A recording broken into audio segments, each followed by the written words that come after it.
আসসালামু আলাইকুম। অনেকেই জানতে চেয়েছেন আমাদের ল্যাপটপ ব্যাটারির টোটাল প্রসেসটা কিভাবে করি, তা আজকে আপনাদেরকে আমি বিস্তারিত বলতেছি। দেখতে পাচ্ছেন অনেকগুলো ব্যাটারি সেল, এগুলো আমরা ল্যাপটপের ব্যাটারি প্যাক থেকে সংগ্রহ করি। সংগ্রহ করার পর যদি জং ধরা কোনো ব্যাটারি পেয়ে থাকি সেগুলোকে আমরা একেবারেই বাদ করে দিই। তারপর এই রকম 2 স্লটের চার্জারের মাধ্যমে ব্যাটারিগুলো পরিপূর্ণভাবে চার্জ করে নিই। এই চার্জারগুলোতে টাইপ বি ইনপুট দিয়ে অ্যাক্টিভ করা যায়।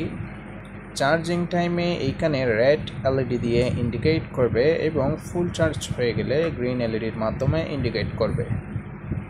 দেখতে পাচ্ছেন লিথোকলা ব্যাটারি টেস্টার। ব্যাটারির ফুল চার্জ হওয়ার পর আমরা এই লিথোকলা ব্যাটারি টেস্টারের মাধ্যমে ব্যাটারির ক্যাপাসিটি টেস্ট করি খুবই সময় নিয়ে নির্ভুলভাবে। এইখানে দেখতে পাচ্ছেন আমরা এই সকল ব্যাটারিগুলো ক্যাপাসিটি টেস্ট করে রেখেছি।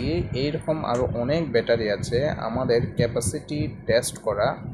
এছাড়াও আমাদের কাছে পেয়ে যাচ্ছেন বিভিন্ন রকমের বিএমএস ব্যাটারি প্যাক, বিভিন্ন রকমের সার্কিট মডিউল সহ আরও প্রায় 200+ ইলেকট্রনিক্স আইটেম।